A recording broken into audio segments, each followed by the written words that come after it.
겨울에서 봄으로 가는 환절기입니다. 요맘때가 되면 날이 참 오락가락하잖아요. 네. 어떤 날은 날이 좀 기온이 올랐다가 어떤 날은 좀 기온이 또 떨어지고. 그래서 면역력 관리하기도 쉽지 않은데 이럴 때 우리가 좀 신경 써야 되는 것이 안면신경마비입니다. 네, 그렇습니다. 이렇게 면역력 관리가 어려울 때는 안면신경마비 위험이 높아진다고 합니다. 네. 환절기에 주의해야 할 안면신경마비 어떻게 치료하면 좋을지 알아보겠습니다.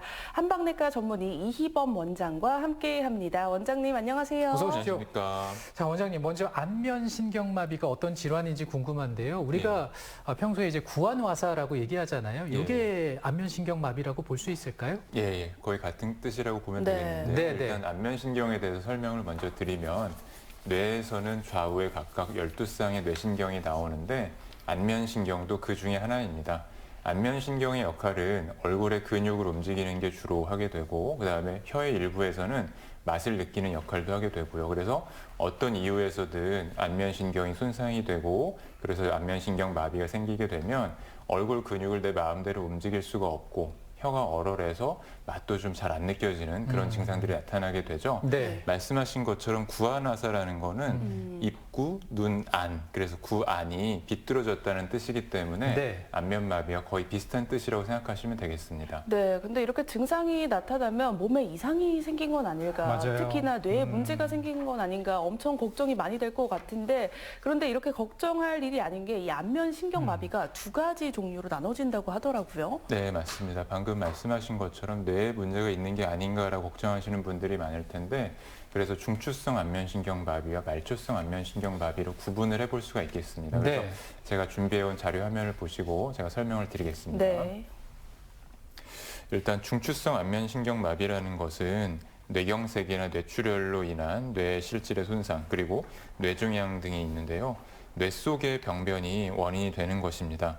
중추성이라는 말이 이제 뇌라고 생각하시면 되겠고요. 네. 중추성 안면마비는 대개 이마 주름이나 양쪽 눈 감기 등이 정상적으로 가능한데 입 주변에 마비 증상이 있는 편이고 그리고 이제 언어 장애라든지 어지럼증이라든지 상하지, 그러니까 팔다리의 편측 마비, 그다음에 감각 저하 등의 전신 증상을 동반하게 되고요.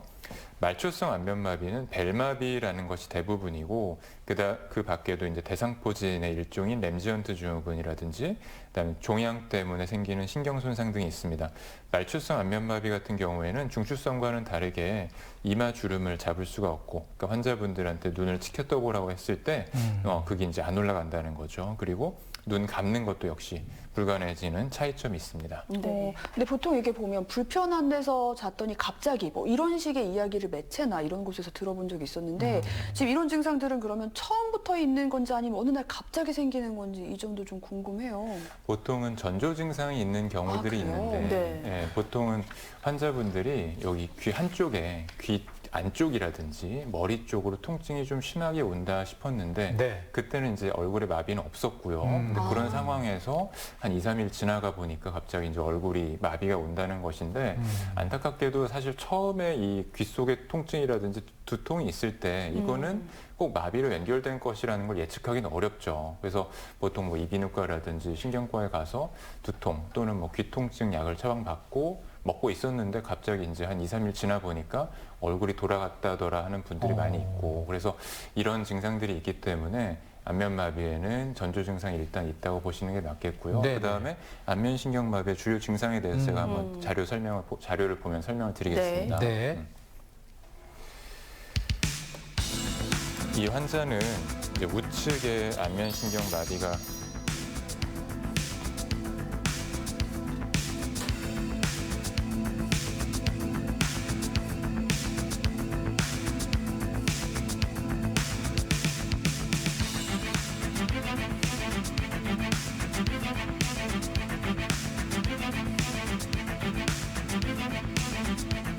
소위 말하는 구안화사 안면신경마비에 해당하는 증상이 되겠습니다.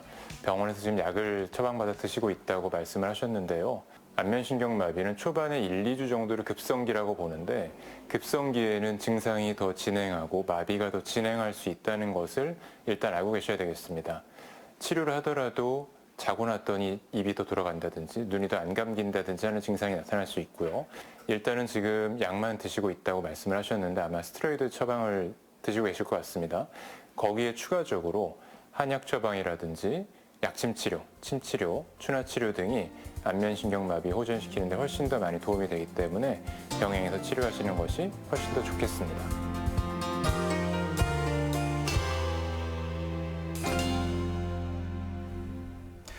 자, 안면신경 마비가 생기고 나면 이제 치료를 받게 될 것이고 또 환자들은 어떤 궁금증을 갖고 있는지 영상을 통해서 만나봤는데요.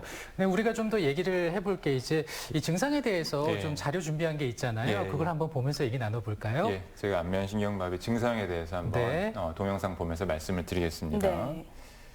이 환자분은 우측에 이제 안면신경마비가 발생한 환자인데요. 네.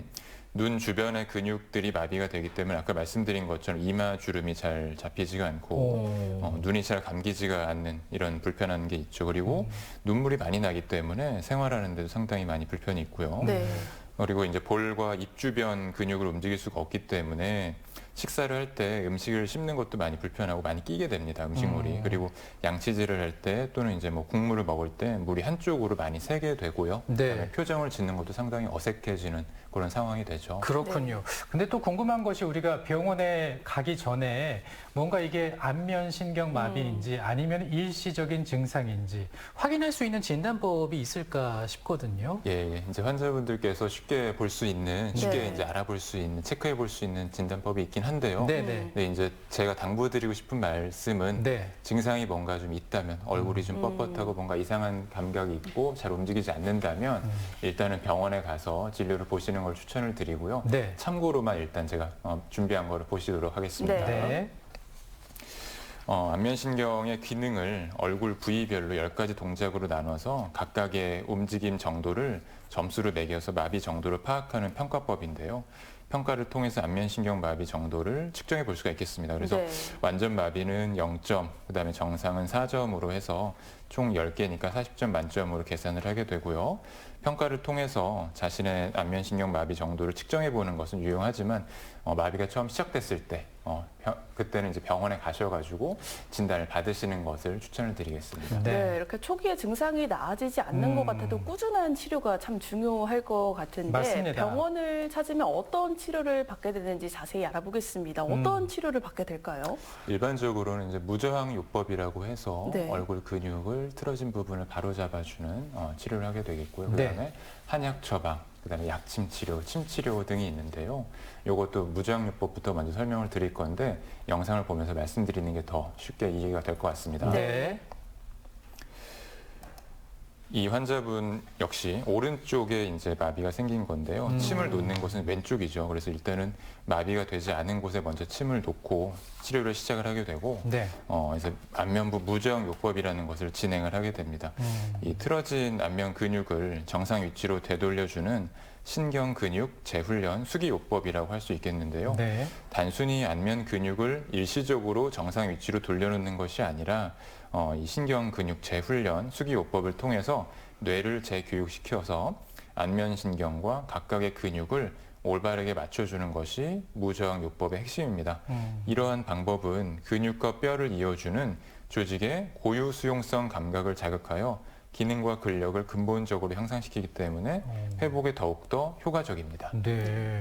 그리고 또 한 가지는 그다음에 이제 한약 치료가 해당이 되겠는데요. 네네. 아까 영상에서 보셨듯이 초반에 1, 2주 정도로 급성기로 판단을 하는데 네. 초반에는 마비가 진행하는 경우도 많기 때문에 마비 진행하는 것을 최대한 억제를 시켜주는 것을 목표로 하고 이후에 이제 회복기 또는 재활기에 접어들면 신경이 손상된 거를 완전히 회복을 시키고 후유증이 남지 않도록 그리고 재발이 되지 않도록 하는 치료에 맞춰서 한약 처방을 하게 되겠습니다. 네, 이렇게 한약 처방까지 또 무저항 요법까지 말씀을 해주셨습니다. 치료법으로.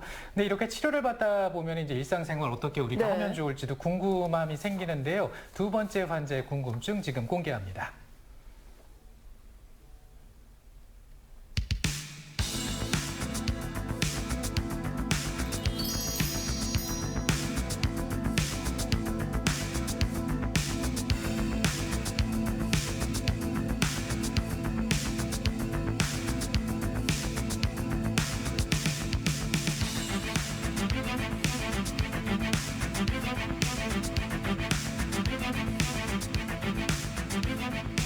예전에는 어르신들이 찬 데서 자서 입이 돌아갔다라고 얘기하는 경우 많이 있었는데요. 근데 실제 환자들을 봐도 그리고 뭐 연구된 것들을 봐도 꼭 그렇게 상관이 있지는 않아 보입니다. 그래도 추운 데서 자게 되면 몸의 면역력이 떨어지고 결국에는 구안화사, 안면신경마비가 바이러스 질환이기 때문에 더 잘 생길 수는 있겠죠. 그런 경향성이 있더라도 지금 말씀하신 것처럼 땀이 줄줄 날 정도로 덥게 하는 거는 그렇게 좋아 보이진 않습니다. 왜냐하면은 땀이 난다는 것은 결국 기운이 소모가 된다는 것이기 때문에 안면신경마비 회복하는 데 있어서는 오히려 방해 요소가 될 수 있겠고요. 그래서 일단은 적정한 온도로 일정한 습도나 온도를 유지한 상태로 수면과 식사 중요하겠습니다. 그래서 일단은 일반적인 생활을 하시되 수면을 충분히 취해 주시고 식사를 골고루 드시고 그 다음에 치료를 초반에 적극적으로 하시는 것이 중요하다고 볼 수 있겠습니다.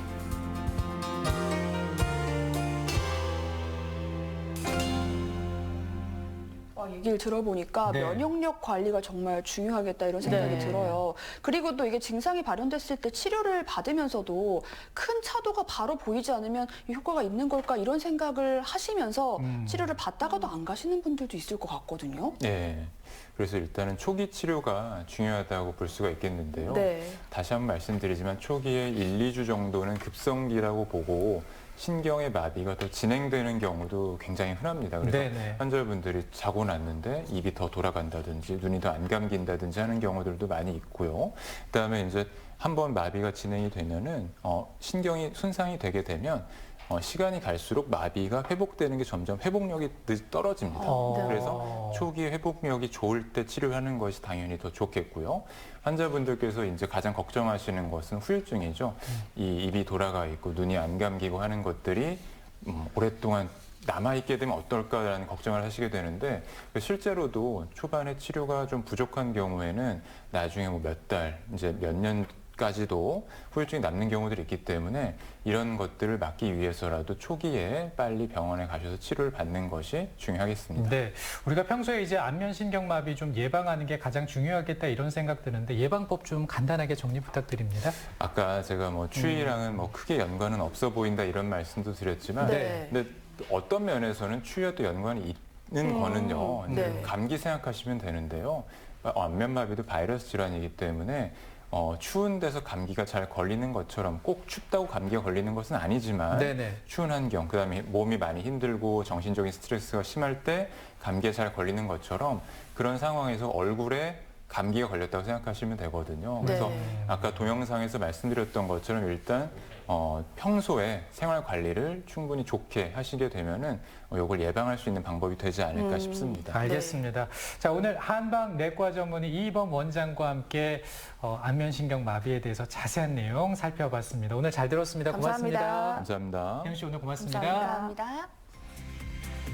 현재 세계에서 나이가 가장 많은 할머니는요, 스페인에 살고 있는 117세의 마리아 할머니인데요. 장수 비결을 우리가 좀 알아봤더니 정서적인 안정 유지하고 자연과 함께하는 것이었다고 얘기했습니다. 네, 그렇습니다. 가족과 친구들과 좋은 시간을 많이 갖고 자신에게 해로운 사람을 멀리하는 게 장수의 비결이었다고 밝혔는데요. 네. 우리도 건강하게 오래 살기 위해서 나만의 정서적 방법 생각해보면 어떨까요? 네, 오늘도 행복하고 즐겁게 보내시고요. 저희는 내일도 이 시간에 인사드리겠습니다. 고맙습니다.